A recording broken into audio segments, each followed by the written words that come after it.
Yes. And so we need to then take that responsibility on ourselves. We need to be costly. We need to be responsible. We need to be aware. We need to be present. Yes.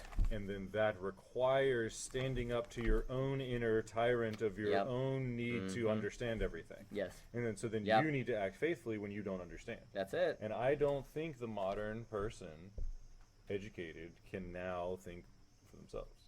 Or can do what I just said. No, that's why we have to go They're outside. so full of complexes and regurgitation and programs of cheap empathy that they haven't even seen through the end of. Yes. Sorry. Yeah, that's why all this is happening outside the institutions. This is not happening in the institution because those are the it can't. It's programming it. So you have and this. That's the other thing that people don't get is they're like, okay, well, we'll listen to you when you're a professional and you have a degree from an institution. Yeah, like, but well, then the institution actually kills your spirit. Yeah, that's right. So wait, you only want to listen to somebody with a dead spirit? Yes. And like, no offense to institutions, but like that, or to people who have gone through institutions. Yes. But there's something about that where you kind of need the thymotic creative trickster that doesn't yet know that's still playing with fire. Yes. What was the wounded healer and the Apollonian doctor? The Apollonian doctor just went to school and then gives you the top-down thing, whereas the wounded healer actually went through the pain and went through the suffering. Yes. And then they're giving you an empathetic response of what it actually feels like, and they're giving you practical advice that makes sense to you. Yes. Rather than just some sort of top-down follow this diet. Yes. Good luck. Yes. Where's that embodied, that errored and then learned from it? Yes. Versus the top-down, I'm perfect and then I know everything and I've never done anything wrong and I'm a doctor and I know everything and I'm an institution and I'm just a bunch of empty regurgitation. Yes. Versus like, oh, I'm a human too and I've made that mistake too and I feel that you're tempted and I see your psyche oriented over there, but I've been there and like try this psyche orientation or whatever. Again, particulars. That's exactly right. So critically in history, when you have paradigmatic shifts tend to emerge in the metaxis, to use that William Desmond, the between space between outside the institution and inside the institution. And what I mean by that is, so let's take, I keep mentioning it, but the Bloomsbury group. This required Cambridge, but it happened outside of Cambridge. You had to have the institution to gather the people who could then meet outside, right? So most of history, the main organizations have been affiliated with institutions, but they've also operated outside of them. Like the Apostles Group, it's at Oxford, but then it's late at night on a Friday outside of the bureaucratic logic, right? Because the point of Oxford was to create thinkers, and then thinkers did things outside of the school. Yes. But so basically, for most of history, the social networks arose. You needed a coordination mechanism, and for most of history, let's say the last 100 years, it was the college, because it gathered people of high human capital that then would meet. But then if they got trapped at the college, it didn't work. They had to go outside. That's why stuff like, for me, like the Jeff Society was a big deal, because it's at UVA, but then it actually kind of operates in a logic outside of UVA, right? So basically, it's that.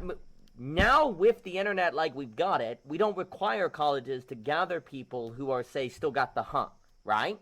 They can meet one another, see one another, and then you've come to the house. You were talking in the garage, right? So the internet allows us to socially coordinate far more effectively than the universities. And then, unfortunately, I do think the universities have basically sold their souls. Like they're on. I don't think I had a conversation anywhere near this interesting with any of my peers in college. Yeah, because it's all. Because that wasn't relevant. We weren't actually trying to do philosophy. No. It was like a history of philosophical ideas. Yes. And so we were regurgitating what other people had said, and when they had said it, and I was like, this isn't. No, it's not the spirit of it. It doesn't have the spirit, and it's for technical training. So then how do we now only respect people who have degrees, and then the degree is only the people who have no longer participated in or something like that? Yeah, that's exactly right. So there's almost something paradoxical about philosophy that's almost like not degreeable. Yes. Something about living that's not knowable. And so yet, then how do we get that wisdom of lived experience that isn't a top-down knowledge? The great weird thing is that philosophy is anti-institution, but PhDs are always philosophies of. Like, philosophy is the heart of the institution that can't be in the institution, and this is the weird kind of contradiction that is everything. And that's why it's the thymos. That's why it's a spirit. Yes, that's why it's a presence of humanity that interprets. Yes, that's it isn't a machine that regurgitates. It's a certain passion. It's a certain love. It's a presence. It's a stance. It's a disposition. It's a way. Yes. It's a being. It's a mode of engagement. Yes. And the key is, for most, so there's a few things. So precisely at this moment when I do think colleges have basically been taken over by technical thinking, getting a job, etc., so forth. For most of history, if you had the likelihood that you would encounter the spirit of philosophy was at a university, just by probability. You may come across David Hume and Adam Smith in a bar, but it was likely to be at university. Wasn't guaranteed, but it was probable. As that is reduced, the probability is now on the YouTube, on the videos to see it, right? So it's moved to the end. So precisely as the college has closed it off, something has opened up that's trying to make up for it. But the key is that I do not see what we're doing in the social, I call it the social coordination mechanism. I do not see what we're doing as trying to claim the institutions are bad. By showing this, you can actually waken the hub back in the colleges. They can see this and actually wake back up. Seeing through it. Yeah. So it's not anti-institutional. It's like, remember. This is trying to make it, remember, hey, you philosophy people at Oxford, remember, and bring it back, dang it. I think universities can have a critical role where they become almost like community. They go back to being the centers of community that are actually more participating with the external around it versus universities being like colonies inside of towns. I can see a different model. I mean, isn't that what the word university means? Is it's like, hey, you're going to learn things that spherically apply to the whole universe? Yes. Not you're learning some arbitrary thing that's going to progressively narrow you into not understanding anything? Yes. That's what they're supposed to be. You're supposed to get, the universe is supposed to be the through line. Yeah, you're supposed the to relate to the through line. Yes. How do we educate people to relate to the universe? Yes, that's correct. So I see, like, there's a real sense in which, for me, the social coordination the social coordination mechanism is a modeling to help the remembering of the through line. Right. That then universities, everyone can remember. That then so this is not an this is not a colony. This is not a new world you're creating outside the university. This is a helping the remembering of the always already that's latent in every calibration to add the +1 of the vertical, right? So but you have to record it and you have to put it out there. But here's the key: changes of the paradigm happen in metaxis spaces. Okay, they occur in metaxis, and so. What you're doing here is when you put something online, it is in the metaxis between the university. It's not, if you didn't record it, then it would be outside and it couldn't relate to the other because they never know about it, right? So what you're doing is we're sitting in a garage, we have nothing to do with anything, but you're creating a metaxis. Because if you make a video that people can see, even if it's you have to make the liminal, and that's what you're doing. And so you're making the liminal, and the only way to get the James Hunter liminal, faithful presence that changes the world in his book To Change the World is liminal. It is you're visible by the system.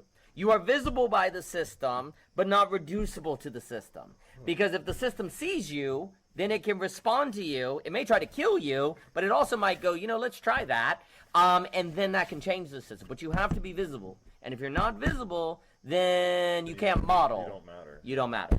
And you might, and look, but this is actually the temptation of drive. But this is also actually where drive can be bad, because if you're like, I don't need to video it, drive is like, that's actually a temptation of drive, is where you kind of say, well, we just enjoy it for its own sake, and you don't need to record it. Then it doesn't matter. Then it doesn't matter. So you have to maintain you can't let drive separate from the ethics of the community. Sure. So you always have to say, okay, let us do drive in a manner that can contribute to the faithful presence that could open up the metaxis to lead to change. That you must in a very real sense, drive must always be used in an evangelical manner. But the problem is people hear the word evangelical and they think tract, giving people information. The real understanding of evangelical is shine. You shine with something. You don't force it, you attract, right? So drive, that's beauty. So for me, drive must always be evangelical, and if it is, it's beautiful, but that means it has to be visible. So you have to put it in a visible place. It has to enter your attention, and if your attention is constantly hidden behind a static wall, then you are unable to attend to it. But then, of course, to see it, and then you're unable to make it matter. Because you have to see it first, and that's how you integrate it. And so that's why Peterson is so against willful blindness, and that's what I was talking about V for Vendetta. Is it's like, who do you have to blame? Well, at some point, you were willfully blind. That's it. And so how do we be willfully open that is suffering, instead of willfully safe and comfortable that blinds us? And then that's the Nietzschean morality that's actually weakness. It's like, oh, we're just bad faithing using this thing that's a morality. Yes. But actually, that's just an excuse for not being present and taking responsibility. Yes, that's and right. So at what point are we being good by just being cowards and bad faithing? Yes. And at what point does being risky and scary and terrifying is the only way to actually be good? That's it. That's it. And so we don't understand what good is anymore. No. We don't understand what living is anymore. No. We don't have the presence to open up the faculty for discretion Correct. that then allows us to separate the wheat from the chaff. That's it. Yes.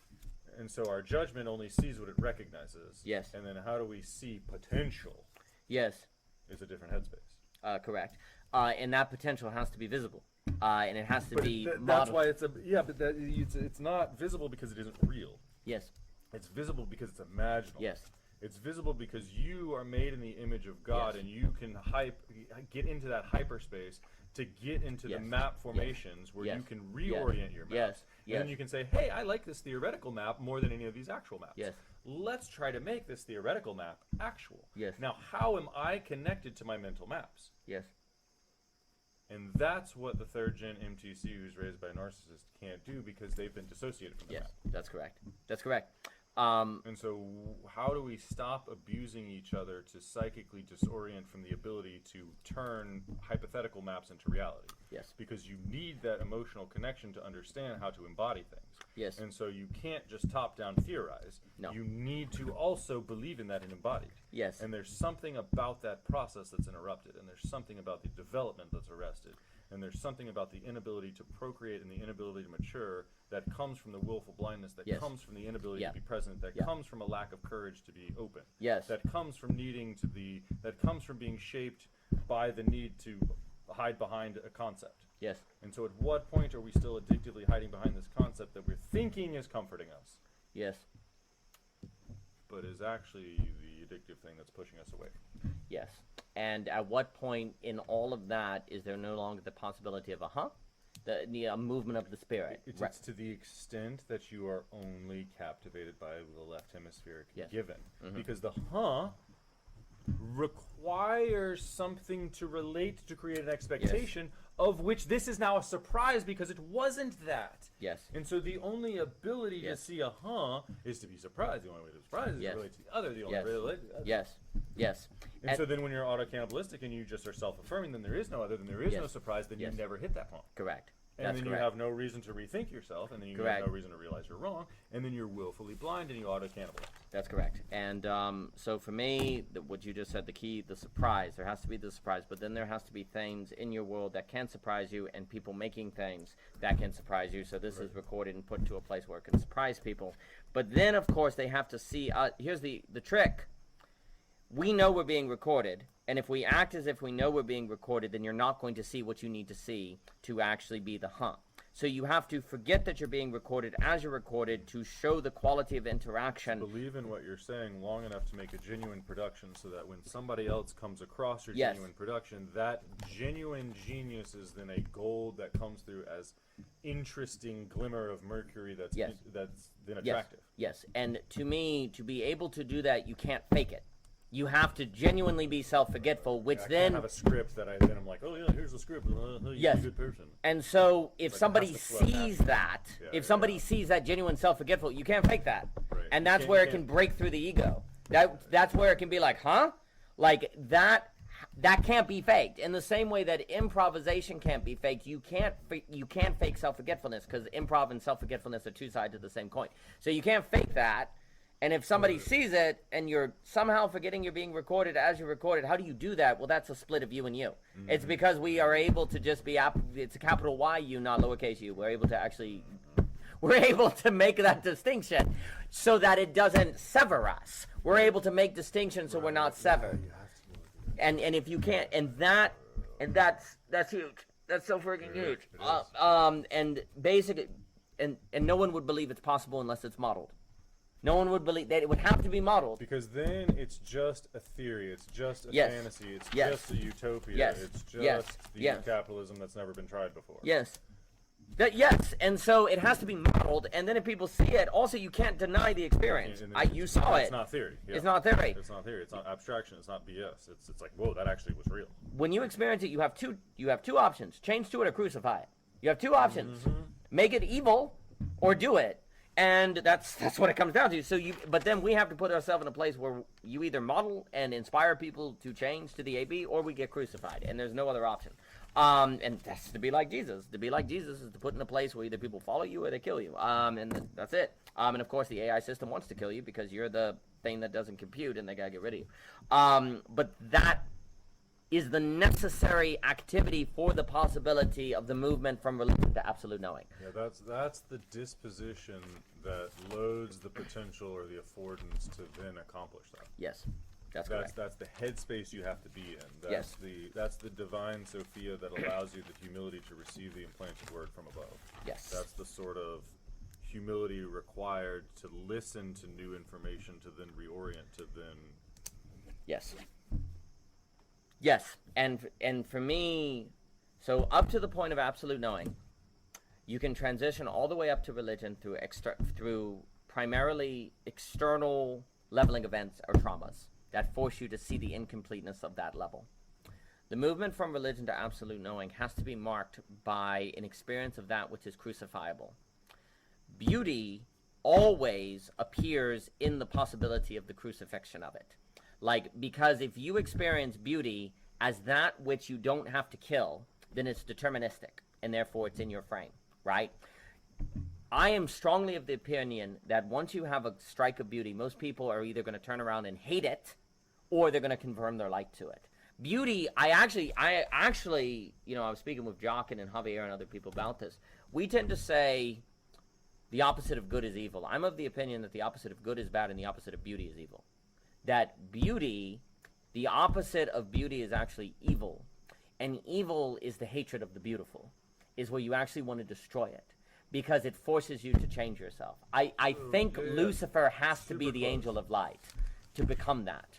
And so the problem is when you unveil beauty, which is necessary for absolute knowing, it forces people to have the choice of changing it or they must become evil. Like, the plausible deniability is gone. And that's one of the reasons why also it is not until this historical moment that the risk of beauty must be taken. Like, it's kind of like a good reason you don't take the risk until now, because now it's absolutely necessary, but until it's absolutely necessary, it's really darn risky to actually try a strategy of beauty, because if people hate it and they're not ready for it, they become Lucifer. Like, Lucifer is the angel of light. He's the most beautiful of the angels, and he becomes the worst. Only the most beautiful, only beauty can become the demonic. And that is where... That's why beauty has to be crucifiable, because if you're modeling the beautiful in self-forgetfulness, the people who hate you will really hate you. So there's something about what's known and what's determined and what's established and what's predictable that is then the banality of evil. Yes. And then there's something about beauty that breaks that frame and surprises you and invigorates you and taps into the inner you, that then you're driven to relate to the beautiful. Yes. And so at some point, beauty is necessarily breaking down your stasis or transcending the stasis or something like that. Yes. And so if you are a stasis worshiper, evil, then beauty is going to seem the opposite of that. Yes. And then beauty is going to undermine your evil tyranny of stasis. And thus it's evil, because it's doing that undermining. And because it's other than you, you call it evil. Exactly, But exactly. it's good, yeah. Yeah, and that's true so, evil. So then that's the person, that's the Cain-like person. Yes. Who then sees the breath of life as scary. Yes. And then builds up a wall to stop the breath of life. Yes. And then seals the fate of its grandkids. Completely. And there's a real sense in which, in a sense, there is no more evil act than calling God evil. Like, that is almost like the most evil act is identifying God as evil, right? I think that's what's happened. Yeah. I actually think that's the state of modern society. But that basically AI is to practically live as if you think God is evil, because you're cutting yourself off from God. Right. Like, so even if you wouldn't... The surprise is evil because what's known is good. What's safe and known and comfortable is good. Yes. And then therefore anything surprising is bad. And then therefore new knowledge that would allow you to be adaptable and survive the future is seen as bad, rejected, and scapegoated. Yes, that's correct. And that's where I'm like, hey, we need to actually listen to the shamans and the prophets. We can't scapegoat the shamans and the prophets because they're telling us something that's upsetting us. Yes. Because the shaman and the prophet is saying something that shows the paradigm is insufficient. Yes. And we are the cowardly Cain-like people who are married to the paradigm and have identified with the yes. paradigm. And now that this scapegoat is being critical of our paradigm, we feel like he's attacking us. Yes. And so now we are too insecure to realize that our old map was wrong. Yes. And so it's either that mirror showing me the hole in my thing is wrong. Yes. Or I am wrong. Yes. And I'm a narcissist, and so that is wrong. Yeah, that's correct. And that, I think, is the state of what we're doing, is that everybody that disagrees with us, yes, we have the ability to write them off as not. Yep. And then we're not listening to the other. And then Correct. that's how we're not doing the stranger, and that's how we're not integrating the Yes. other. And that's how we're killing God, and that's how we're severing the connection to Jacob's ladder. That is the only way that we can get the insight required to survive. Yes. Completely. And basically that all practically is the activities of one who hates God. Like Right. it is, It's even if you a don't... status worshiper. A Yes. Satan worshiper kills itself from God and then finds the beauty that would redeem the spirit to be evil, and then it Yes. kills the redeemer instead of believing it. And if you find beauty evil, you're evil. Like that necessarily That's makes you mindful. evil. And so that's where, once beauty shows itself, plausible deniability is off. You either conform to the beautiful or you're evil. Like there's no choice anymore. And basically... Well, that reveals your character. Yes. And it's a purgatorial. It is. We are crabs in the bucket that are we are revealing our character that we don't like beauty. We're Yes. revealing a character that Yes. the collective unconscious perverse stasis. Yes. And that's why we kill scapegoats and shamans and redeemers and Christs. And that's why we kill that creative thing that would bring us the drive. Yes. Because we have mistakenly worshipped the status that is their representation. Yes. We think we are identified with their representation. And so then we can't sacrifice our identity of the representation in order to pay enough attention to our embodied presence. Yes. Yes. Yes. And beauty is the experience of, if there's any part of you that realizes that mistake, that is still capable of beauty can magnify it and bring it out, right? And so if you're in a world that is is this close and has only this much left, like the smallest of all possible left, the only thing that can magnify that enough to move from religion to absolute knowing is beauty. But if beauty appears, as opposed to leveling events that force the movement from reason to spirit to religion, if beauty appears, it forces a choice. I'll call it the absolute choice. You either accept it or you're evil. There's no... So at what point is that a conscious choice, so to speak? And Yes. at what point are you actually thrown into that because of the way that you have believed in your life? And at what point is the way that you believed in your life your conscious decision? And at what point of that is the system that you're thrown into? Yes. And so at what point do we get to play the victim because we were thrown into original sin and we were educated in a certain way? Yes. And at what point are we actually the God that needs to overcome that and stop using those bad faith BS arguments to avoid responsibility? No idea. Because that's God's judgment. All we can do is model and show the beauty. How do we access that God's judgment? Because that's not some God's judgment that's inaccessible to us. I think we can actually get there. I think we can relate with that. I think we can certainly relate with us in ourselves, but can we identify to the degree the other person is relating to it in a manner where they're responsible for their degree of relation or lack thereof, or grace covers it? Like, I think we certainly can have attunement to our own sense of God's judgment on ourselves, but then what's very interesting is Jesus is like, but don't worry about the other. Even though you can kind of look at the other but and be at least you get it yourself. And Yes. that's my concern, is that nobody's getting it themselves. Or very few people are. Because the culture constantly encourages you to say, I think definitely the goal of the Luciferian spirit is the removal of any connection with a sense of God's judgment. There's no doubt of that. Until... But then anything that isn't the Luciferian intellect is viewed as wrong. Yeah. So then your instincts are wrong, and then your caring is wrong, and then your emotions are wrong. Because that comes from outside the intellect, and so then that's a stranger. And so then we don't know what that is, and then we don't like it, and then we kill it.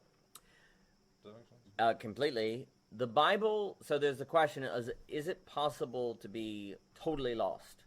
Like, totally lost. Like, there's nothing that can reach you no matter what. Or even in the worst of all possible circumstances. Or like, are you redeemable is there a 0.00001% chance? I think it is better for us to believe, even if it is not so, that there is a 0.00001% chance. And then it is also best for us to believe that beauty can magnify a 0.00001% chance and make it like 100%. Like if there is the experience of it. That's the spherical inch that gets you the linear mile. Yes, that's correct. Yes, because if you have a 0.0001 possibility of that which is realized by the vertical, that's all it needs. It becomes 100%. Get your Pareto principle of the 1% that is the depth psychology connected to the through line, then you get the spiritual spherical change. Yes, that's correct. And whereas if you work on the outer and the periphery and the cheap empathy, yes, then you can run 100 miles and not lose a pound. Correct. That's exactly right. And also too, what I was saying, it is also possible that a person could be something where between, say, 30 and 40 they're totally lost, but then from 40 to 45 they're not. It could go in waves, right? And so if it can go in waves, but you don't know the structure of that wave, all you can do is maintain the faithful presence of the modeling, the faithful presence of the shine to be able to happen to be there where people are. And then if you only need 2080, then even if, and then the probability of that shine reaching more people exponentiates as more people change, then that's the best you can do, right? I definitely think that the dream of the singularity, AI, et cetera, so forth, is basically the end of the potential. Like that is the Luciferian dream, that there's no possibility, that is damnation, that is hell. I would think so. And so that is the dream. I do not think it is good for us to think that that moment has been reached, even though it is theoretically possible, right? And even if all the incentives are in that direction, because for me, this is what I want to say. I don't think a person is totally damned, as in there's no percent, until they have looked at beauty, experienced beauty, and said no.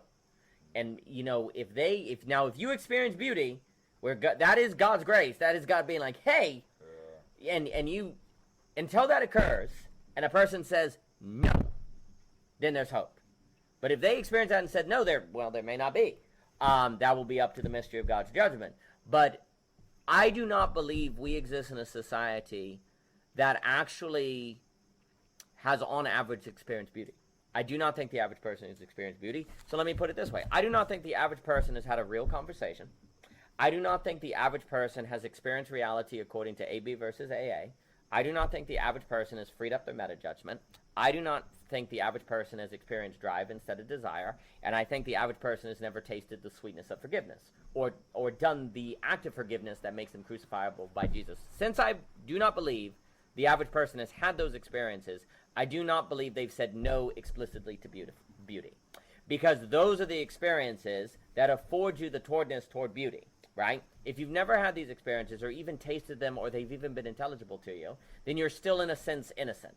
There's still a certain grace there. Now you're innocent in your Luciferian damnation, but it's also you don't know any better.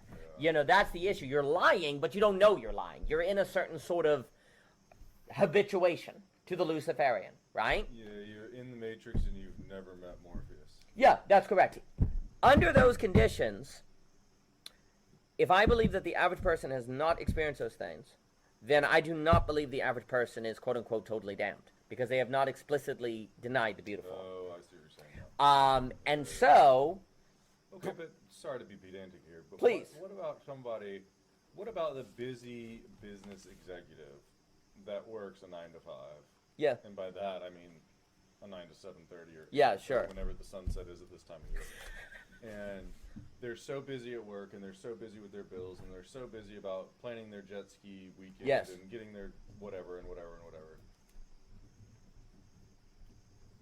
that they kind of sort of realize there's a sunset going on, but they say, nope, I don't want to admire the beauty of that sunset, I'm just going to do that. Sure. And so I think there's certain ways where as above, so below, in moments we are choosing to ignore beauty. I don't think somebody is saying like, oh, here's my conscious mind as a lifestyle I'm neglecting beauty. Yes. I think these are moments where we choose to separate from beauty, or something like that. I think certainly those moments. Like there's a certain lack of salience in the sunset where the person then chooses to go back to the computer at work. And then at some point, that's almost a choice against beauty. It is. And at some point, if you vote that enough times, then you no longer actually see the beauty in order to then turn it away. Or you no longer value it to then turn it away. You just almost like don't even notice it. That you it almost doesn't even hit the conscious to be able to negate it. That certainly, those small decisions absolutely build up your callousness toward the experiences you need to wake up, per se. But here's the trick. Because you are, when we talk about drive, so we'll just say drive. Drive is where you are in joy, right? If you are not in drive, then you're actually not in joy, right? And so you're denying beauty to do something that doesn't fulfill you. And that's actually the grace. And the only way that you're able to maintain the illusion to yourself that you are satisfied by pursuing objects of desires is to maintain busyness and not to think about it, right? And people become very good at that. But this is where Lacan comes in, where it's only a matter of time before the real hits, before a shock, before something breaks. And then you're in hell, and you know you're in hell, and you ask the question, how did I get here? So this is where the Flannery O'Connor move of the violent bear it away, God's grace for most of us today shows up in the form of a bull impaling us, or a gun, or a disaster. And it's like, Flannery O'Connor is grotesque, but he's like, no, when you're in an age of enclosure that is so easy and good at enclosing itself, internally consistent systems, then grace has to show up as a violence. So the person who denies beauty is denying it in service of that which will fail them, and when it fails them, they're denying beauty toward that of which will fail them. And in that failure, it opens up the possibility of the asking of the question why, which can reorient them toward, well, those things they overlooked, those things they ignored, right? Like the sunset, the beauty, etc., so forth, right? So absolutely, people can look at the sunset and then pass it off, but they're passing it off to that which will fail them. And when it fails them, then the question is, what now, right? Now, also critically, the beautiful, as the strike of beauty, is not merely the aesthetic pleasance of a nice-looking painting. It is a strike of beauty. It's closer to the mystical vision. It is closer to the, oh my gosh, 5 hours went by and where did it go to? It's in the dance. It's in self-forgetfulness. So simply seeing a beautiful sunset or a painting is not the same as the experience of self-forgetfulness that you can only describe as beautiful and wondrous and wow. It afforded a different horizon of experience, right? That is what, when people taste, in my experience, if you actually have that experience, most people absolutely want it. What happens is not that they cease wanting it, they cease believing it's possible to get. That's my experience. Or it's just like so horrifying that it's so destabilizing. Yes, that can happen as well, because they have no training. They're like, I feel stupid, I don't know what to say, and they get, oh, I'm in the improv, I'm improv jazz, and I don't know what to play, and you get overwhelmed, and they get hard, and they never want to do it again. But if you actually get in the music, and you have that taste, in my experience, anyone who has had a taste of truly being present would love to get back. They just don't know how. Or they've given up on it. They say, yes, I know it was the... But I think we've also been confused, and so that's what I'm trying to get at, is the mistakenness that then takes the form, then loads your discretion. And so there's something about our discretion that's corrupted. Yes. And that's what I was trying to get at there, is it's like... Then you don't see beauty and then turn away from beauty.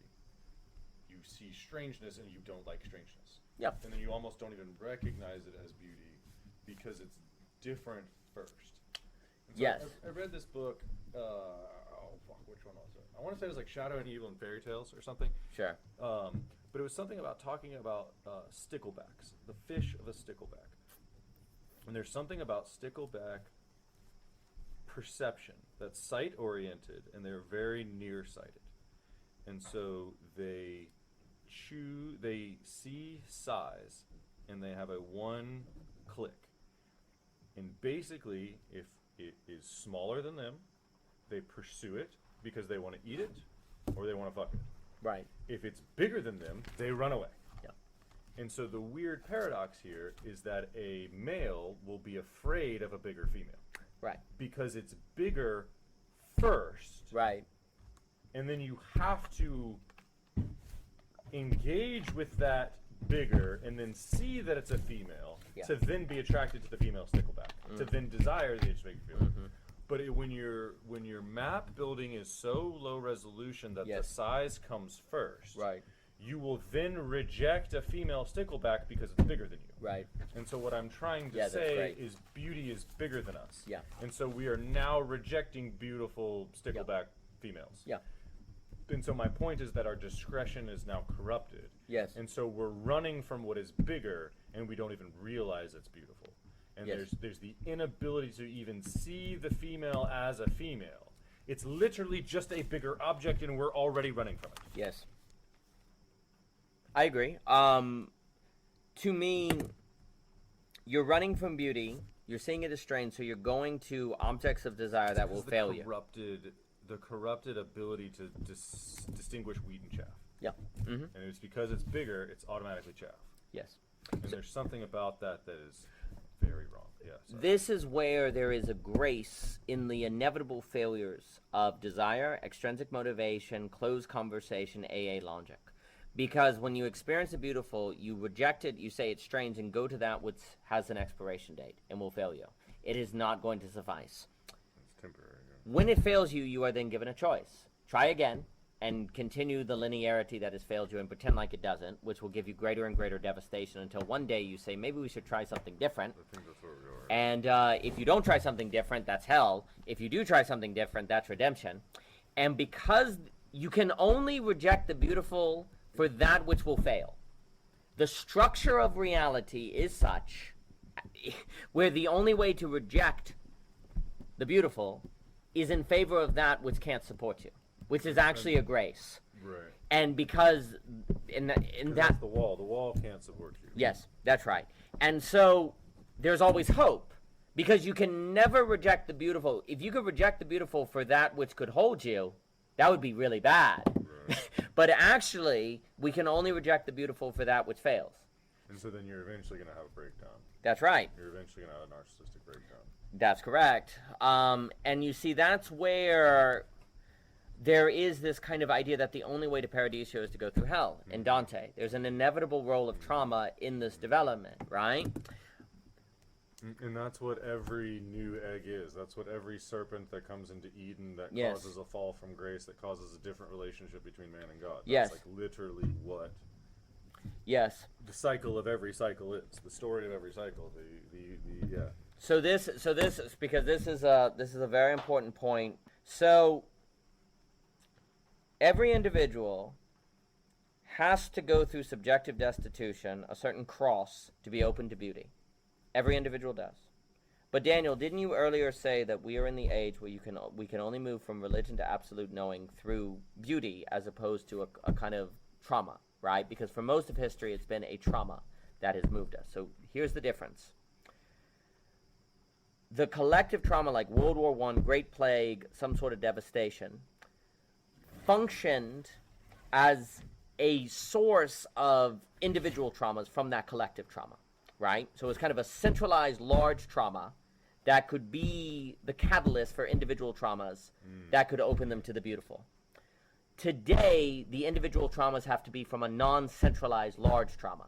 It has to be individual processes that then open up.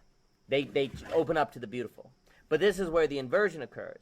Because where for most of history it was a collective trauma that set people off on individual processes where they then encountered the beautiful in their individual local life, now it's the reverse, where you need to have available to you on the systems level experiences of the beautiful, where you have your trauma in your home life, your community, your individual circumstances, that then you go to the beautiful and bring back to your home life. Right. Where for most of history it was kind of the reverse. It was the reverse order. Okay, can I, vibe on that. So the point of community, it used to be man versus wild.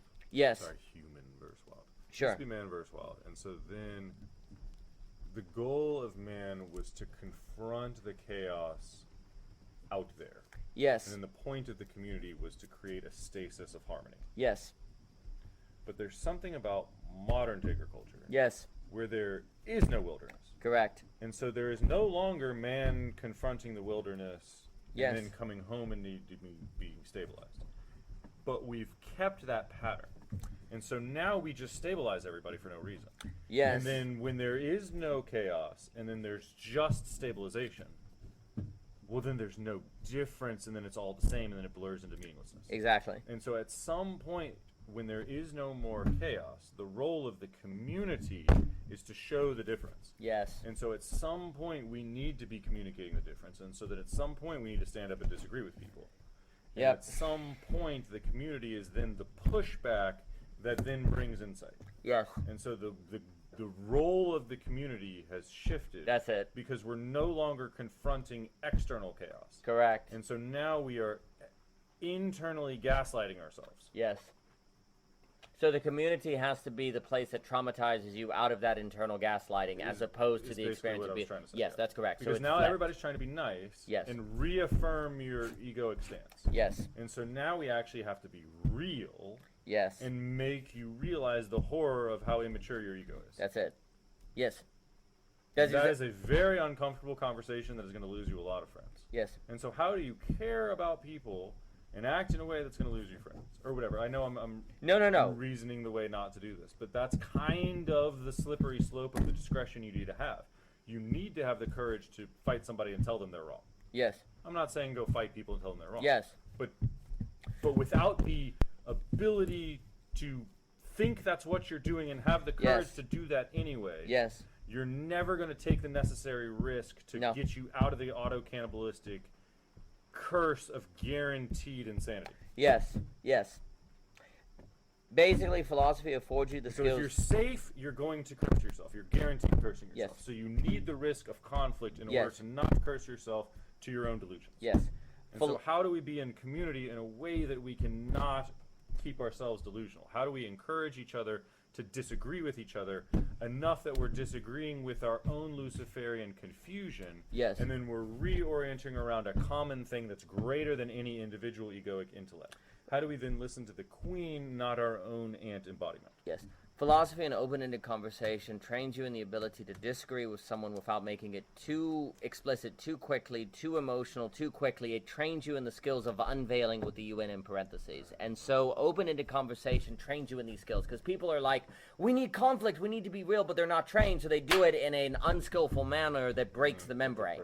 And so only philosophy, and then drive, because when people inevitably screw up, you have the drive, and the other key massive leg is forgiveness. You have the drive to see through that difficulty and keep going and not give up, right? So there's a skillfulness to do this that is only learned and trained in open-ended conversation, philosophy, and et cetera, so forth. And if you don't have that, you can't disagree effectively. You can't do it well. So and how you do also, train that? If people can't do it, and it's really exhausting and it's tiring, and that's what's necessary, how do we train that? Or how do we get people in an environment where that can then be conditioned?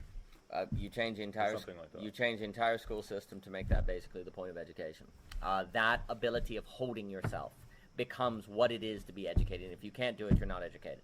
And that would change the average person sort of how they use their intellect. The idea of like... That strengthens the spiritual interpretation of the intellectual map. That's it. That doesn't sacrifice the spiritual presence and relation to hide behind the map and use the map instead of the presence. That's it. Yes. So basically, the inability to do this would be the inability to be educated, and people want to be educated. And then the social plausibility structure in the institution is all creating the incentive to be able to do this. And that's how you start, creating change on a grassroots level because of the medium condition shifting in a manner that people associate the educated in being able to do that versus not, right? Basically, there is no, in people's minds, there is no connection between being educated and forgiving or, disagreeing with people in a manner that helps grow their spirit. There is no connection between those things. If you set a connection between those things, then you start to use map making for the service of this, not to avoid this. So that to me is very big. The thing that is very, very important is what you were saying about the community and the trauma and et cetera, so forth. Because ultimately all what we're saying is the education system, which education is supposed to serve the community and serve the citizen, et cetera, so forth. So education is training the community to be the place of experiencing trauma, so that you get out of your map making and you open up to the address, etc., so forth. That is a massive reversal, and so, because this is so important. For most of history, it's been a collective trauma outside the community that has gotten you out of your own narcissism, that you could actually experience the beauty in the community. Because without that trauma, you weren't really realizing the always already in the community. At absolute knowing, anything collective that can occur will lose the it will lose the spirit. It will close us off. Like the collective traumas of today are final. They remove the redemptive power of the trauma in it, because it's the AI that's totally Luciferian. So a collective trauma is not possible, and yet we still need traumas. So they have to be decentralized traumas. Communities offer decentralized traumas. Right, but if all you have is decentralized traumas, you become nihilistic. You can't handle it. Yeah. But if the system provides models of beauty, because we're recording them and putting them online and people are showing it, then the decentralized traumas then are actually opening you up to the social beauties that are being coordinated by the social coordination mechanism that is then being modeled, right? So it's a flip, because you said it very well. It was man versus nature. So the trauma was in nature. You go out into nature, the community gives you the skills to face that trauma, and then you go back, and the trauma you face then opens you to realize fully the beauty of the community. The safety of the community is unappealing. That's right. Today... And so then the comfort of reaffirming what you already know is a good balance to getting wrecked by chaos all day. That's exactly right. And then now we go home and we just get gaslit, and that's actually not helping us relate healthily. No. And so the issue is community without nature, per se, has no trauma to prepare you to face that then prepares you to experience the beauty of the community, and therefore the community must be a trauma. Because community without nature will be a trauma. So community is now a trauma. And that's the meaning crisis. The meaning crisis is community is a trauma, which you say, well, that means we've made a mistake. No, that is the historic, necessary trauma. That's the pattern of breakdown, yeah. So that we can move to absolute knowing. The question is now, well, what is the role, what is the nature, per se? Well, it's funny because nature is a classical term that means both the unknown but also human nature. Like, what is the essence of thing? Well, beauty is the nature of reality. So now our nature is beauty. The nature we go out to experience is the beautiful, but there has to be people modeling that and coordinating that so that experience is afforded to people, or else people are left with the trauma of community and nothing that is leading to, so they become nihilistic. So community now is actually very, in a sense, psychoanalytical. It's the place where you encounter the real and come to terms with it. So the community is actually, because what is a community? Well, you face your inner demons. You realize you're not nice. I think so, yeah. I think that's the point. Yes, that's correct. Is that it's almost too traumatic to realize how horrible of a person you are. And so you almost need to outsource that to the community. Yes. Yes, you do. You need the community to help you realize your horror, or it's too much too quick. But then you can scapegoat your emotions and to process the trauma. It takes a village to raise a child. It takes a village to which means you can scapegoat the community then, because it makes you face that. So you have the ability to say they're the bad guys, right? And you have to not do that, but you could do that, and so you have to know better. And the only way you would know better is if there's experiences of beauty outside that you can bring back to know better. Right? So the community becomes the pressure cooker of facing the real, that if you don't face, then you're not open to the beauty, and if you don't get the beauty, you get enclosed in the Luciferian. And I think that's the pressure cooker that's causing us to clam up. Yes. Not the pressure cooker that's causing us to rise up. And so how do we make that how do we identify as those who confront chaos so that we feel the pressure and we rise up to it? Yep. Not identify as those who defend the static order, and then when there's chaos, we are afraid and anxious and panic and double down on the stasis, and then hide behind, and then hide behind, and then dissociate, and then. Yes, that's 1,000,000%. So these are the movements. So we have the movement of logic from AA to. So this is the question of the address. We have the movement of AA to AB in terms of metaphysics logic, from thinghood to situation, relation, etc., so forth. We have the open-endedness of language that makes that an experience, that makes it plausible, classroom, moving out from certification. And that all is also an experience that trains you in the meta-judgment. that also trains you in experiences of self-forgetfulness, that then makes it plausible the entire work would be morphic resonance structure. That self-forgetfulness that then gets you out of your Luciferian intellect is the non-existence that is the feminine mindset that is receptivity, that then allows you to be a womb, to be implanted by the idea of God, that then allows you to be a vessel that acts out the God. That's correct. And in that self-forgetfulness, you have the experience of drive versus desire. Because when you forget yourself, you're not after objects, you can enter into drive.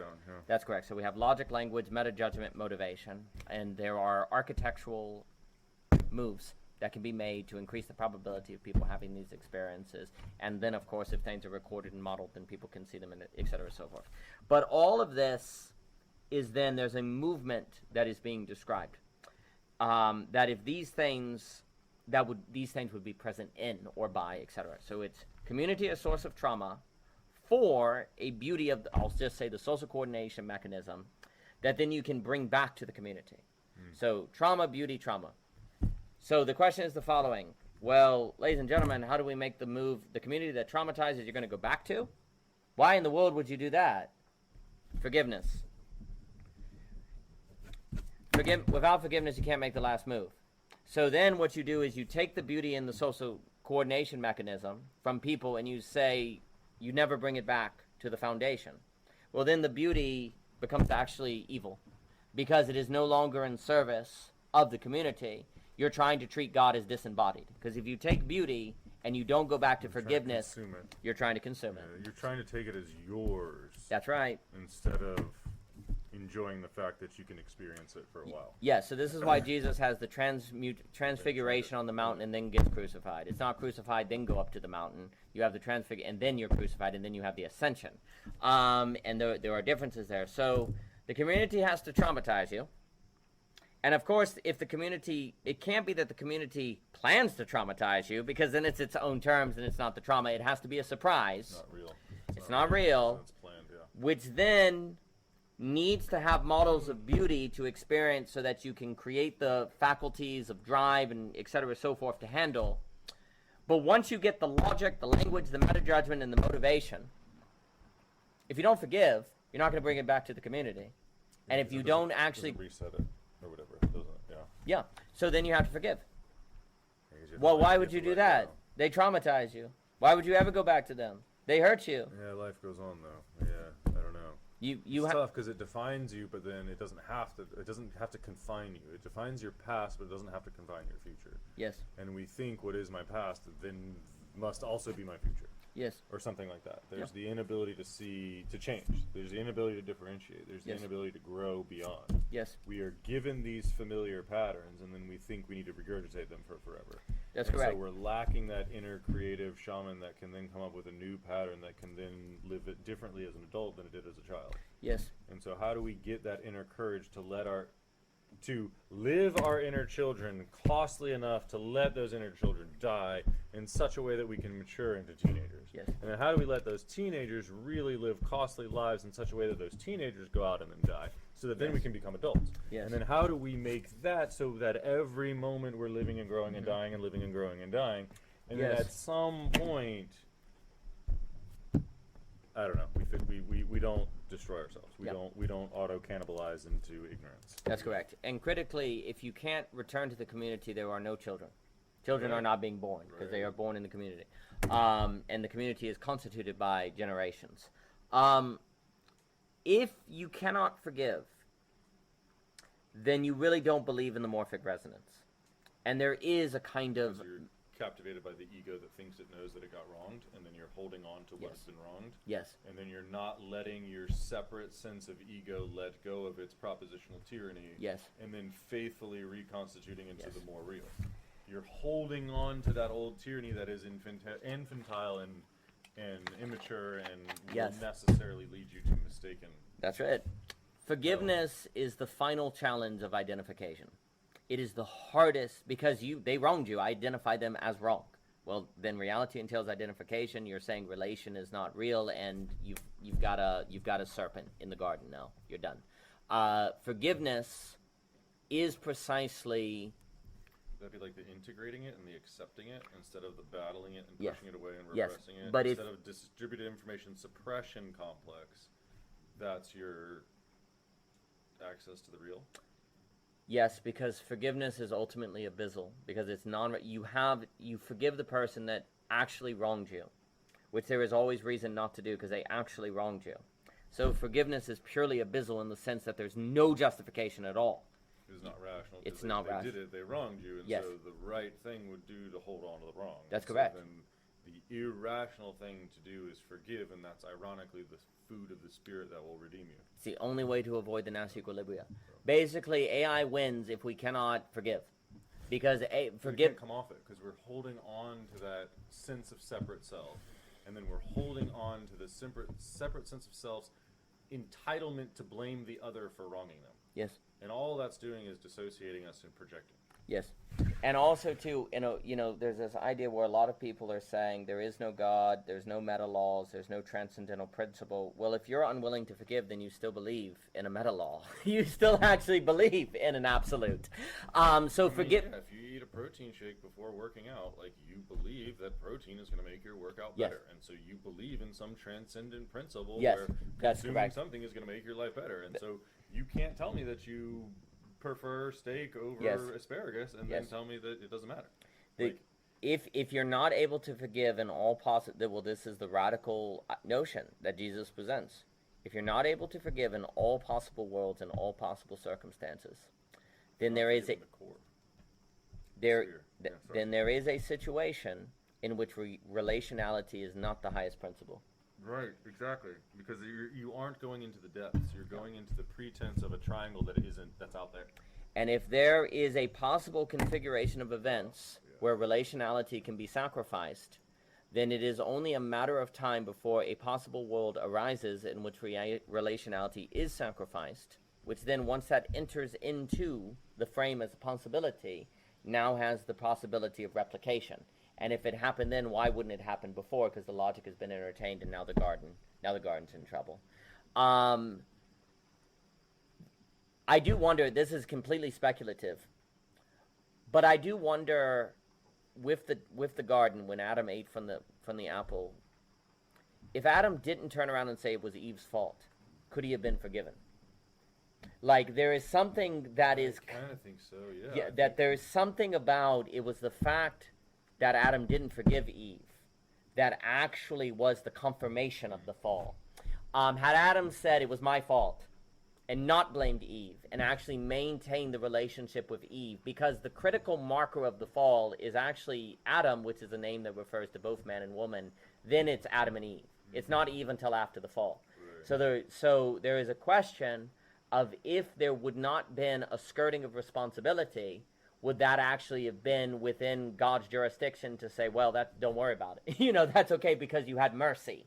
And there's something about God's forgiveness and our ability to have mercy that are tied. It's almost as if we can't have mercy, we can't be forgiven, because we close ourselves off to forgiveness, which seems different. You're collapsing into the particle, and then you can't get back to the wave. And That's there's something about being at one that redeems you, that reconnects you to the presence, that is the wave sensory. Yes. That then is somehow, I don't know, characteristically different from a collapsed particle of knowledge. Yes, that's correct. It's like a different thing. It's a different kind of being. Yes. And so we are the kind of being that lives in anti-life philosophy. Yes.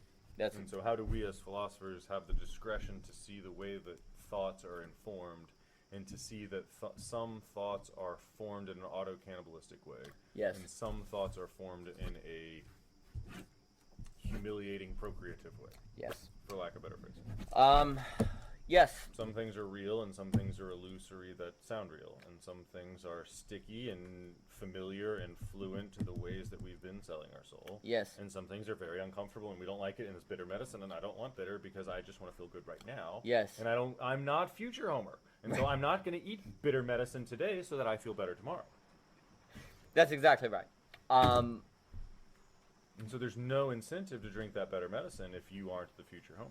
That's right. And so if you're constantly believing your facticity of this monad, then there's no reason to make a sacrifice. No. And that's why we're all narcissists. Yes. Is because we're captivated by this moment, and there is no future Homer, and so there is nothing to sacrifice for, and there is nothing to connect you, and there's no reason to be responsible and have the courage to tell the truth and fight your inner dragons if you aren't coming home with the gold. Yes. And if there's no marketplace to spend the gold. Yes.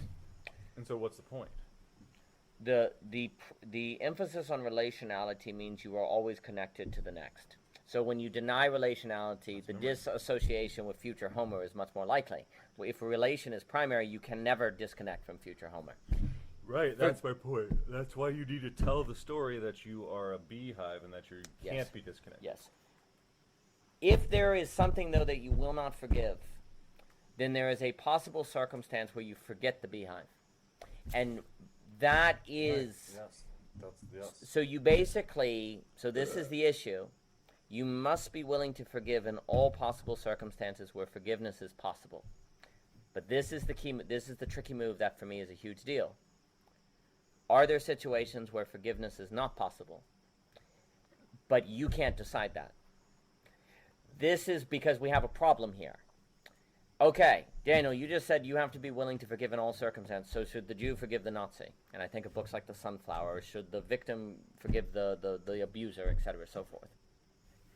Should the person in V for Vendetta forgive themselves while looking in the mirror? Yeah, that's correct. Forgiveness, there is also then the question of if forgiveness is always possible, and what is forgiveness? There is something to be said if the Nazi, I'll just use that example, if the Nazi's like, I did nothing wrong, then they can't be forgiven.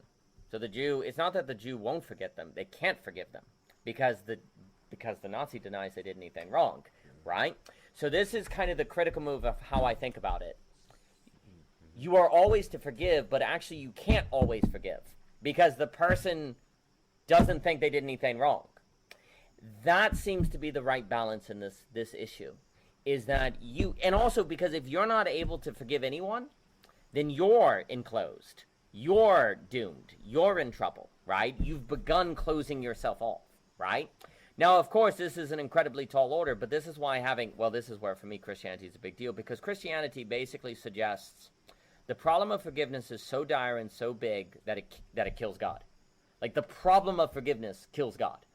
He dies for it. Like, of course, now that leads to resurrection, but the problem of forgiveness and the death of God on the cross are tied together. Because you have this idea in Romans that there is sin and we couldn't be forgiven, and how do we get justification? Now, that all has to be gone too, but there's this idea that the problem of forgiveness is so massive that God himself has to come and face it. And basically, that's a model, and this is one of the reasons why for me I'm a Christian, is because I think the problem of forgiveness is so massive and so big that a God that identifies with that problem as being like the biggest problem is also just seemingly true to reality. It just actually just seems to be how reality is like. And the thing that we see in Jesus, and I think God as well, is this idea that God forgives anyone of whom he can forgive. But the problem is that people can enclose themselves in their sin where his grace doesn't reach them, right? Yeah. I think that's the model, is that the only way to honor relationality is the primary virtue is to be willing to forgive anyone who is not self-enclosed. Which means it's not that you're not willing to forgive them, it's that you can't forgive them, because you can't because here's what I'm saying. Forgiveness is the reestablishment of the relationship. So if you've sold your soul, you can't re-ensoul yourself because it's already sold. Yeah. And so each moment is a Adam Grant vote for the kind of people, the Atomic Habits. Yeah. Each moment is a vote for the kind of person you're going to be. Yes. So each consumption of the intellect is a vote to be more possessed by the intellect. Yes. And so at what point are we momentarily selling our souls to the disconnect? To the extent we actually become a disconnected person. Yes. To which extent we then can't love. Yes. Or then can't connect. Correct. And I think that, that's kind of my fear. Well, and then the problem is if you don't forgive someone, there is a point in yourself that is you can think about to recapitulate that you're closed. And if you're closed here, why not here, why not here? Now you have a virus that can spread, right? And it's only a matter of time under enough pressures that it does spread. And then if it spreads in you, you can spread it to another person. It goes from there. Right? So the forgiveness, always forgiving, is the point of non-rationality. It's it's the assurance that non-rationality is always in the system. Because if people are always open to forgive when they can forgive, then non-rationality can always be added to whatever circumstance you are in. And as long as there is always the possibility of non-rationality being added to the circumstance, then there is no necessary there is no necessary world that must enclose itself. Because no matter how bad it gets, you can reintroduce the non-rational. And of course, here's the key. Forgiveness and beauty are strongly tied. The act of forgiveness strikes people as beautiful, right? Well, then as long as they got a little bit of that experience of the forgiveness can awaken that and go, why would you do that? They wronged you. Well, they must believe it. In the same way that the only way you're going to be having this kind of conversation is if you believe it. When someone forgives, they must really believe in it. You may think they're wrong. You may think they're stupid or passive or whatever, but you can't deny they did it. And that begs the question of, what kind of person are they? Like, what kind of subjectivity do they have? And that's an invitation to think. And so forgiveness then is not simply a question of ethics. It is a modeling of non-rationality that forces the other. Because ethics is like a top-down ego yes. thing, and so this is like a non-rationality bottom-up. It's something outside yes. of, yeah. That's it. And if you see people forgiving, then it becomes an invitation to you. Yeah. But no, I think it will all come down to forgiveness as the final kind of choice. So there's something about society that enculturates you to think and creates the kind of adult personality who thinks they know what they think. Yes. And so we build our lives based on momentary decisions to eat from the tree of the knowledge of good and evil. And then we think we understand what good and evil is. And then when our ego feels wronged by an oppressor, we can then hold on to that dynamic of, hey, this is wrong. Yeah. Because I've built my life learning good and evil, and I know that this is evil because this goes against my ego. And so there's some sort of like holding on to that knowledge where you think you've been wronged. Yes. And then being in life as though your abstracted knowledge of good and evil is correct, and that you have the right and entitlement to hold on to this grudge because you have been violated, yes. because you understand the natural order, and yes. you know that this is not within the natural order. Yes. And so then something like that is the Luciferian temptation to curse you to hell.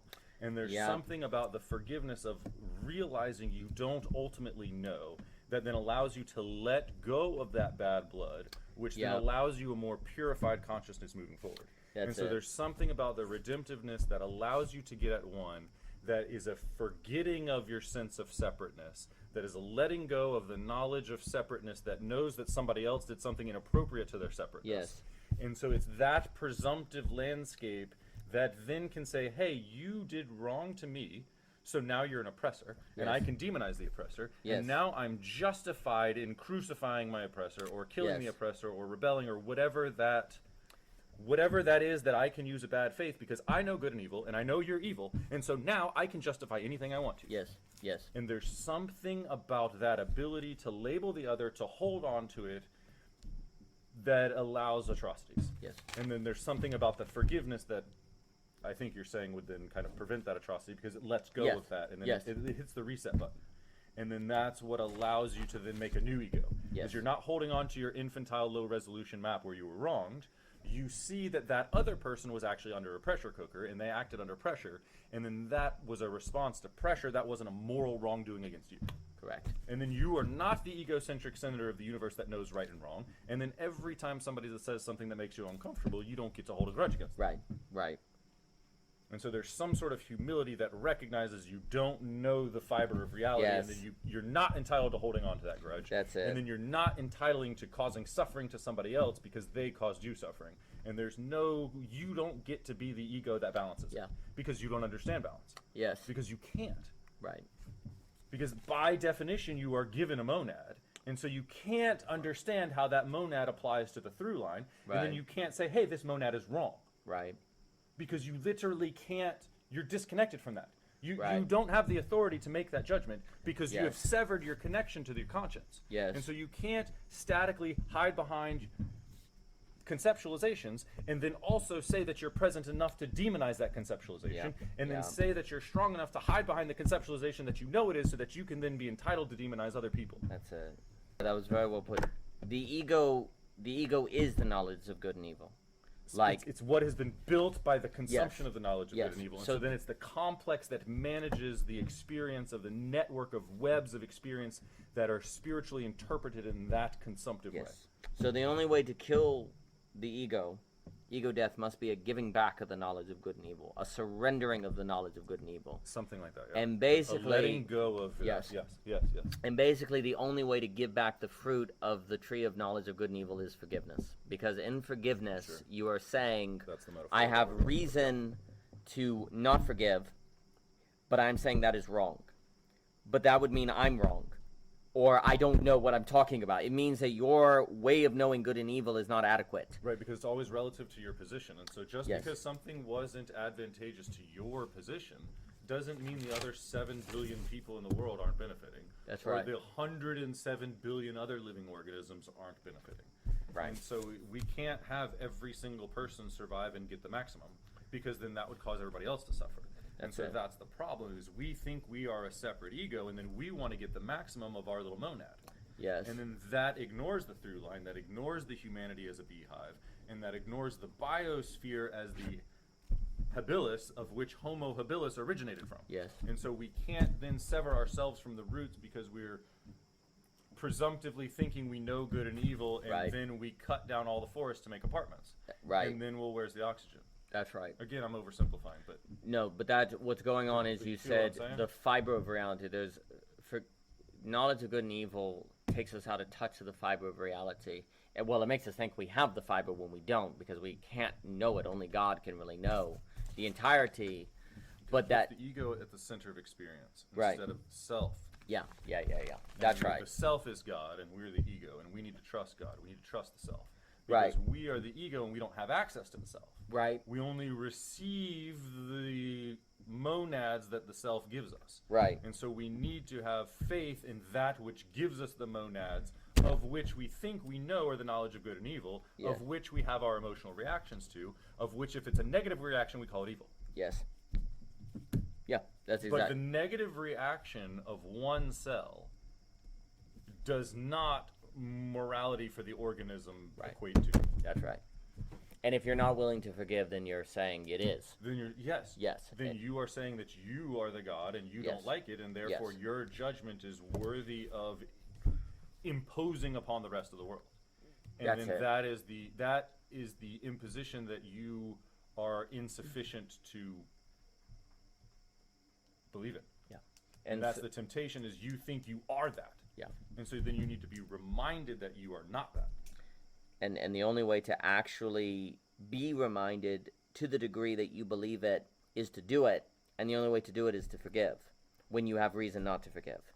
Forgiveness is a way to give back the knowledge of good and evil. It's a way to admit that you didn't know what you were talking about. It's a way that you admit that your psyche is narrowed. Yes. And so the evaluation of your narrowed psyche is not sufficient for the greater phenomenological pattern of sphere. It's a negation. You're Just negating because your line knowledge. doesn't like it doesn't mean it's wrong. Correct. Your line is probably delusional. Right. And what you're doing is you're negating your knowledge of good and evil, which then opens it up to the whole. Right. And then, of course, this makes sense if the transition from religion to absolute knowing is forgiveness, because absolute knowing is a sort of acknowledgement of lack and limitation. And what you're saying is we lack the knowledge of good and evil. You're setting yourself up to accept your limit. And there's a deceptive pretense of knowledge of good and evil that comes from an illusory participation of an insufficient experience. Yes. And we think that limited participation of an insufficient experience is sufficient to make ultimate judgment. Yes. And then we think that we are entitled to act out the long arm of the law, the judgment of the whatever. Yes. We're then entitled to give punishment. Yes. And then we're both judge, jury, and executioner, or all those things, and none of those are under our purview. That's correct. Or none of those should be under our ego's purview. Or something. That's completely the case. And we could say that all day long and genuinely believe we believe it. But until the choice to forgive or not to forgive, when we have good reason not to forgive, then we don't actually find out if we mean it. And if it's in our body, if it's in our spirit, if it's us.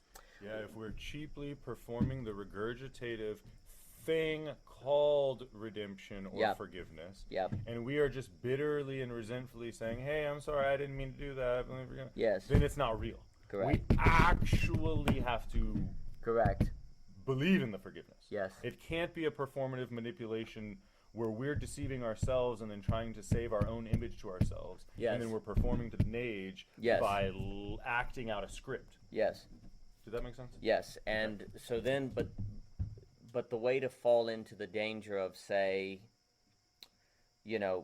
forgiving the Nazi who doesn't think they need to be forgiven, and that's not why, is the idea that you're always open to forgive, but you can't forgive the closed person.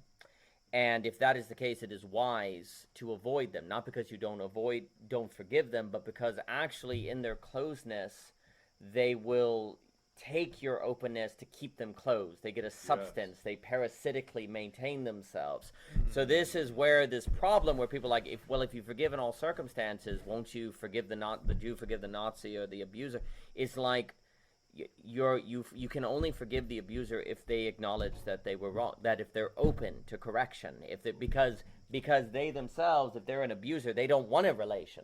Right? So if they don't identify themselves as an abuser, they're not open to relation, and so you can't forgive them in that sense.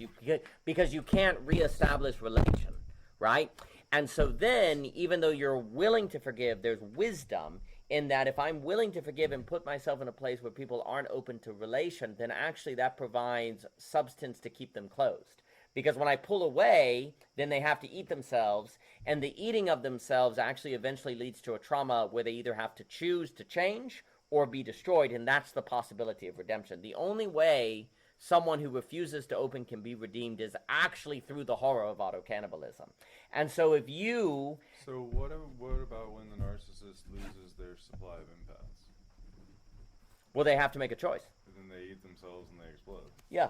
Something like that. Yeah. So then how do we not give each other the narcissistic gaslighting that keeps the Luciferian intellect in charge? Yes. And how do we then bring that humble reorientation that allows that transcendence? Yeah. That allows that reorientation. Does that make sense? Yes, we always have to be a source of the non-rational.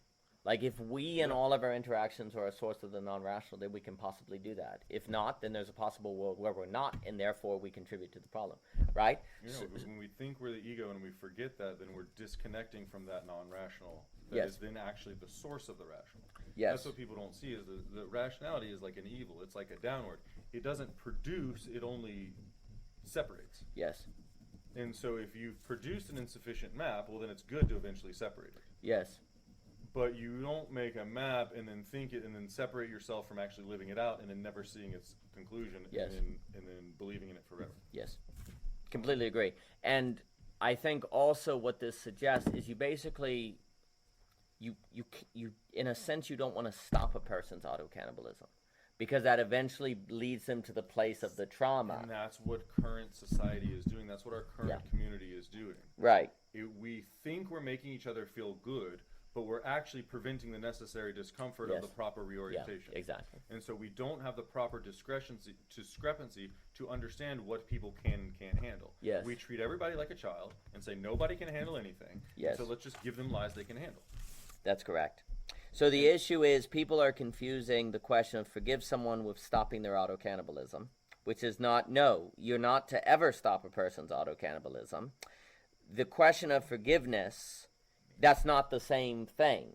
What you're doing is if you're willing to forgive, then you're shining and thus opening them to the experience of the non-rational that then they choose. So it's not, when you say you don't stop a person's autocannibalism, that doesn't mean you just kind of throw them into outer darkness. You stand before them and shine with the non-rational and thus force upon them the choice to leave their autocannibalism on their own or not. So that's the proper relation. You don't stop a person's autocannibalism. You stand before them and shine with the non-rational. And then they have to choose. Because the only way to get out of autocannibalism is a choice. You can't leave it by anything else than you changing your orientation. It has to be you internally changing your orientation. So if you stop someone's autocannibalism, you don't change their orientation. You shine and you make them choose to go beyond it, which is different.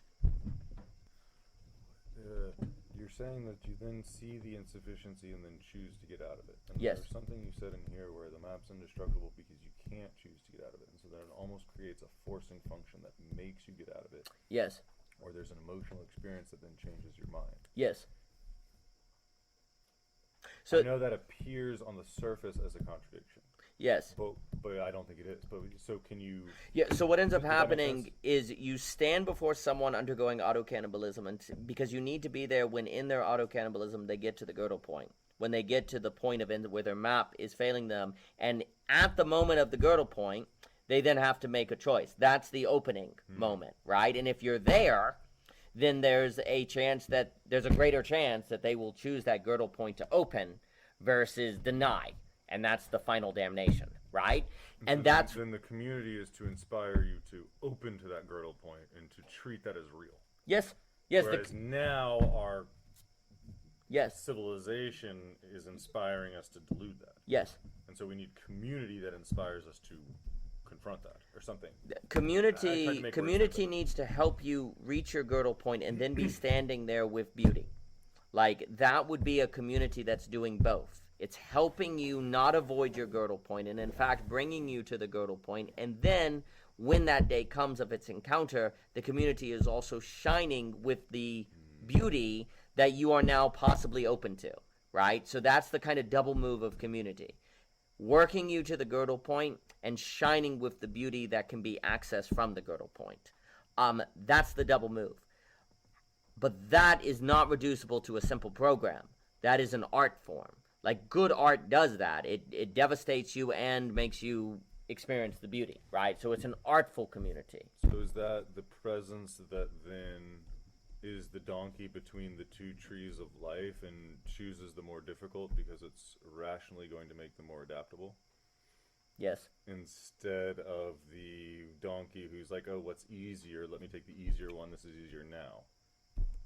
So we need to be the mature donkey that's connected to the through line, that takes responsibility for tomorrow's Homer, that chooses the more meaningful daily bread of consumption, of voting to be the kind of person that they're going to be in the future. Yes. And then so then how do we recognize use the discretion to recognize the difference, to then aim towards better food, and then eating better food orients us better, and then that allows us to access more beauty, which then opens us up more, which then... Sorry, again, I'm getting lost here because it's late, but yes. Did that... Yes. Yes, that's what the community does.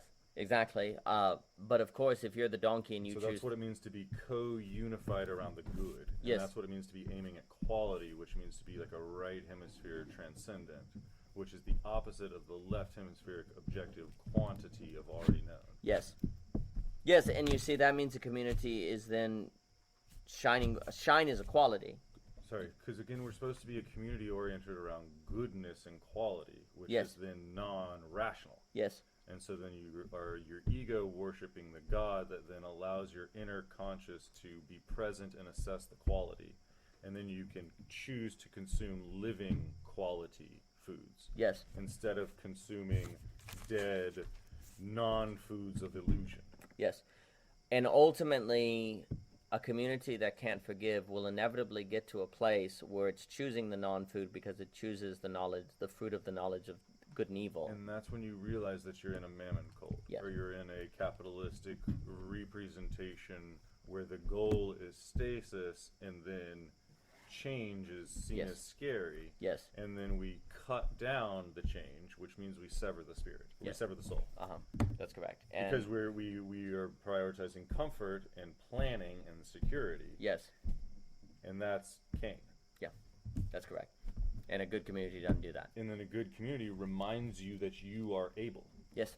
And then how do you believe in your God to tap into that higher realm, to then imagine a better future, to then believe it, to then put it in practice, to then as above, so below resonate out into the material world. Yes. And then how do you connect that whole chain?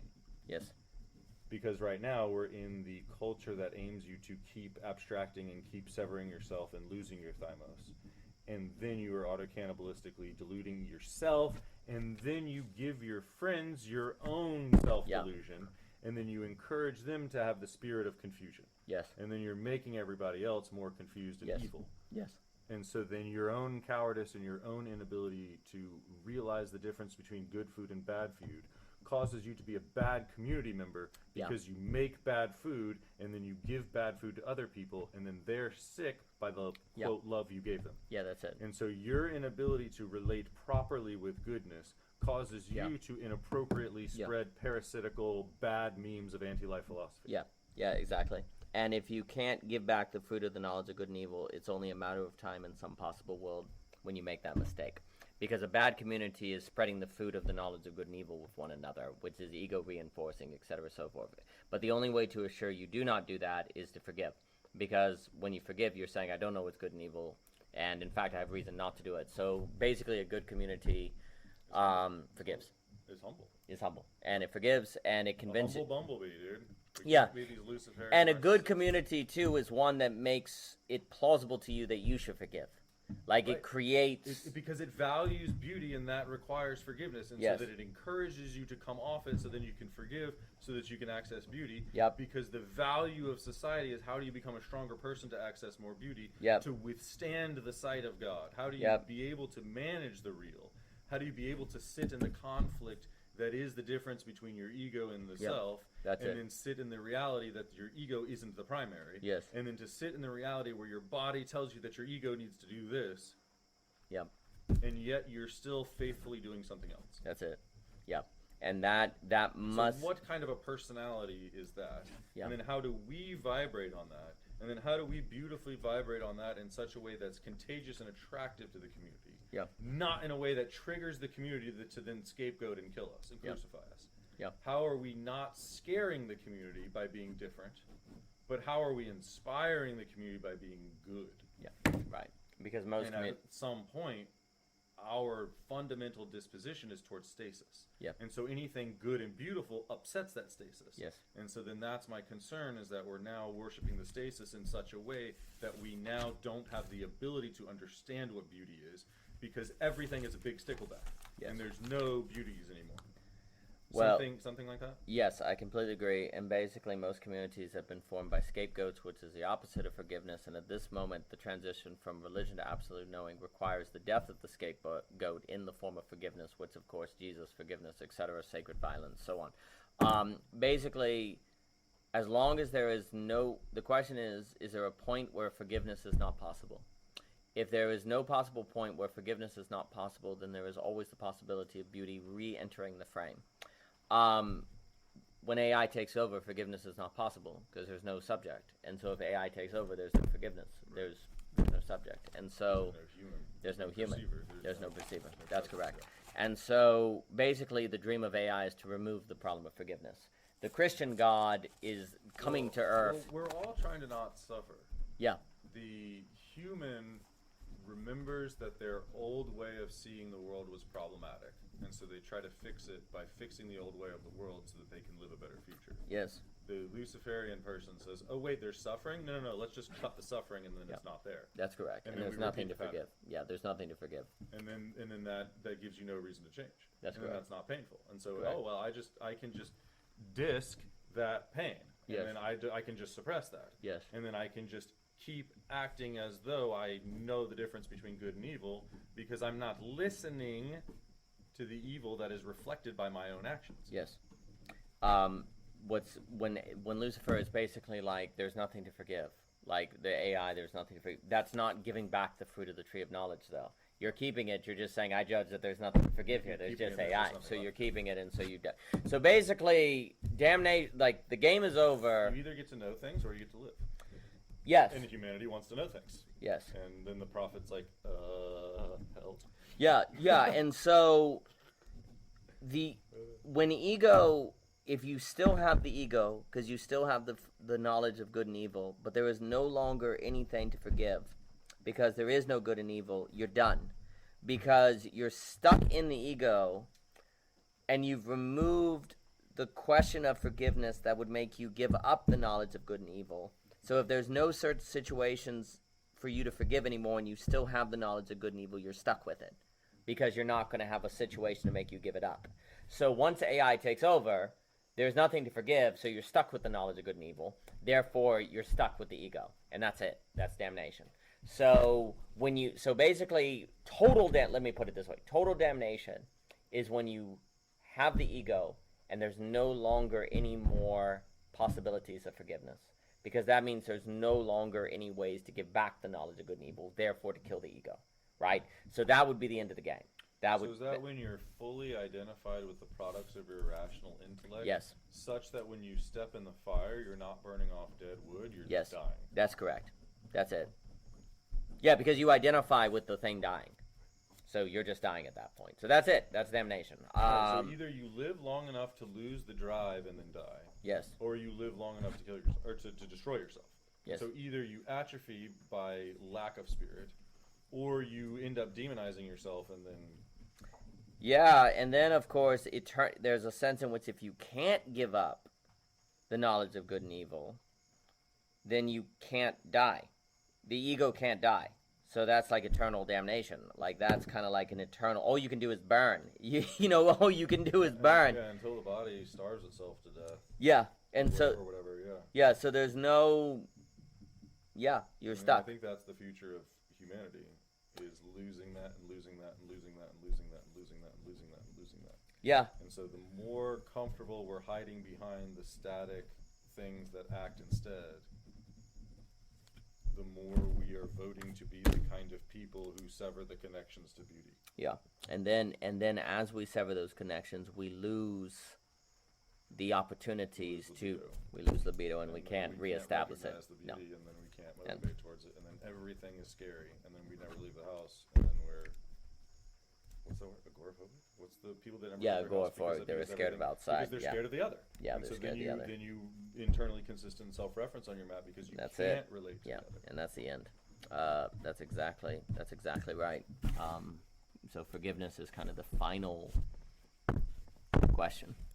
But I am noticing it is 1 in the morning. I was gonna say, dude, I've been here for over 12 hours at this point. Like, I felt like that last couple things you were saying, I was like, damn, I want to like listen to this later. Like I'm zoning out. I don't even know what this dude's talking about anymore. So I felt bad. I kind of toned out. No, like, it's 1 in the morning, like, and C Money shows up in Lynchburg. It's like, let's go to the garage, and 10 hours later. But no, logic, language, meta judgment, motivation, forgiveness on the address. Those to me are all the topics of the fundamental principle that is the simplest of all possible fundamental principles that can be present in all possible worlds, that then in all possible worlds can enact the transformation from AA to AB. And the linchpin and the hardest one is forgiveness.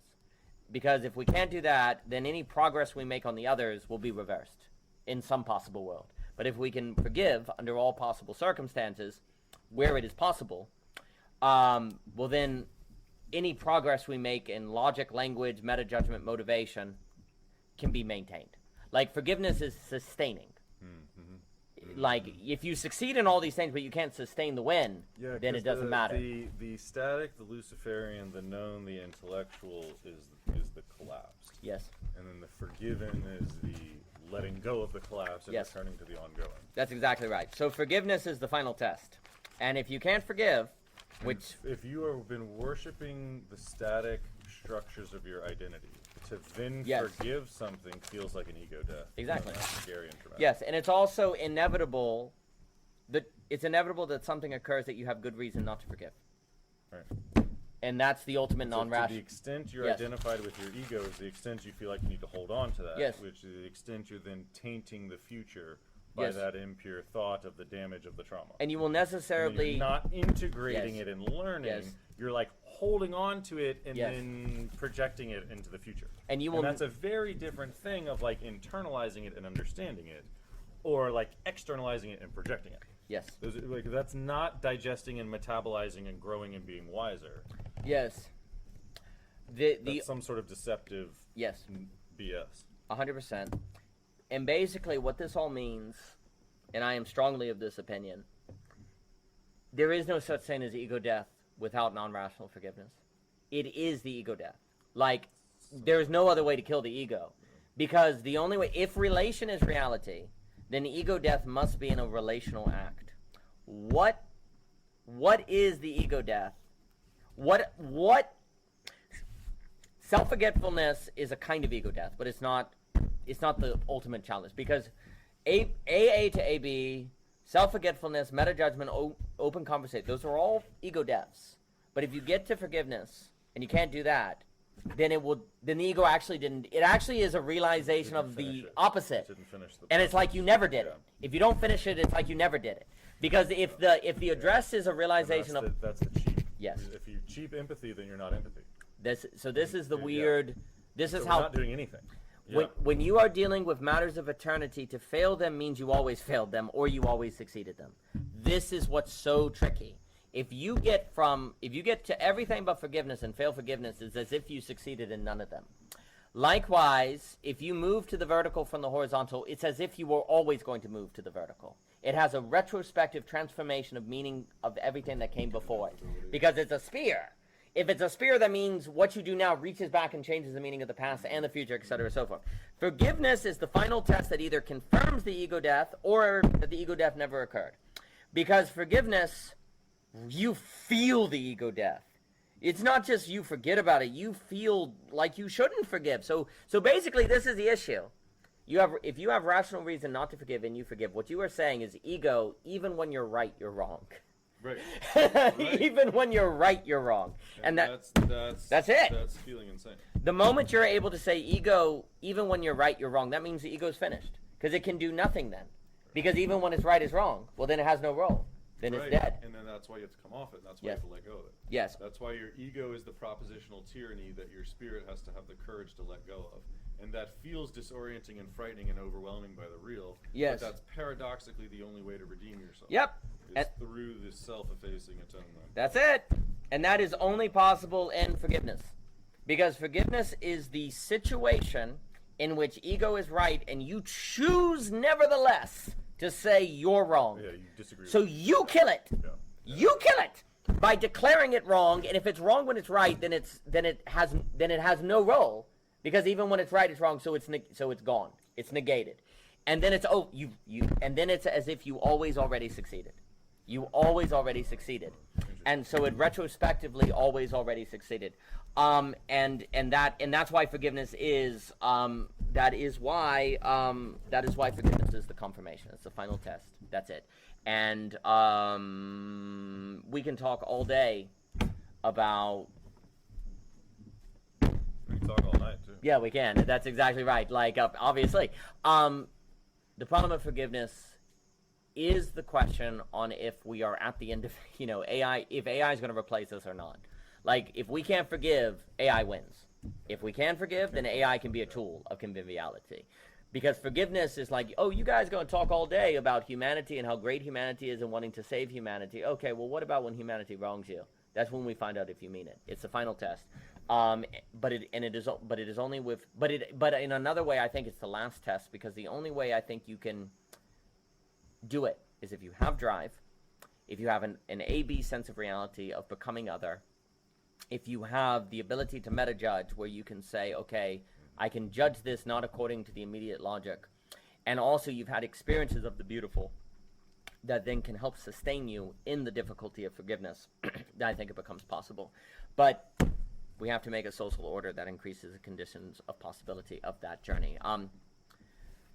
Lovely talking to you, C-Money. Always. Always a pleasure, Always. sir.